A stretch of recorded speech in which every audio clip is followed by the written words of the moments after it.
انسان گھاٹے میں ہے تو وہ انسان کبھی بھی فائدہ میں نہیں ہو سکتا، کیونکہ ہم مسلمانوں کا ایمان اور عقیدہ ہے کہ قرآن سچا ہے، قرآن حق ہے۔ جس نبی پہ قرآن نازل کیا گیا وہ نبی بھی سچے، وہ نبی بھی حق ہے۔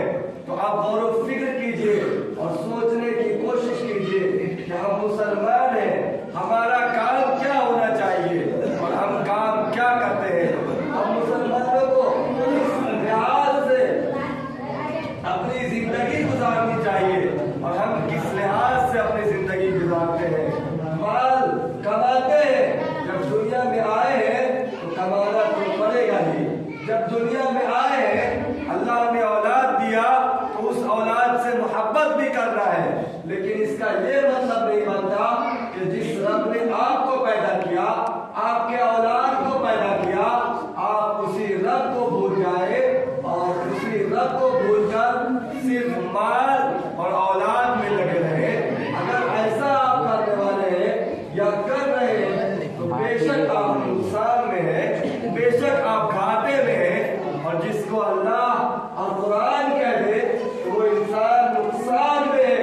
وہ اس انسان کو دنیا کا ہر شخص آ کر واہوائی اور بدھائی دے کہ تم فائدے میں ہو تو وہ انسان فائدے میں نہیں ہو سکتا، کیونکہ قرآن کا فرمان اور رب کا اعلان حق ہے اور سچ ہے۔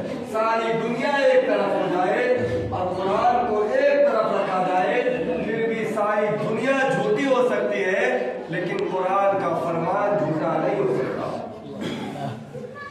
مسلمانوں کا یہی عقیدہ ہے، اور جس کا عقیدہ نہ ہو مسلمان نہیں ہے۔ جس کا عقیدہ نہ ہو یہ وہ مسلمان نہیں ہے، کیونکہ قرآن پاک کا زیر زبر پیش ایک لفظ میں بھی اگر کوئی انسان شک پیدا کر لے، کوئی مسلمان ہو اور اس کو شک ہو جائے کہ قرآن میں یہ غلط لکھا ہے تو وہ انسان مسلمان نہیں ہے، وہ ایمان سے خارج ہو جاتا ہے۔ اب آپ غور و فکر کیجئے اس دنیا میں آئے ہیں تو کہ جب موت آئے گی تو تھوڑی بھی مہلت نہیں دی جائے گی۔ اس وقت انسان کہے گا کہ ہمیں تھوڑی مہلت مل جائے تاکہ ہم صدقہ کر دیں۔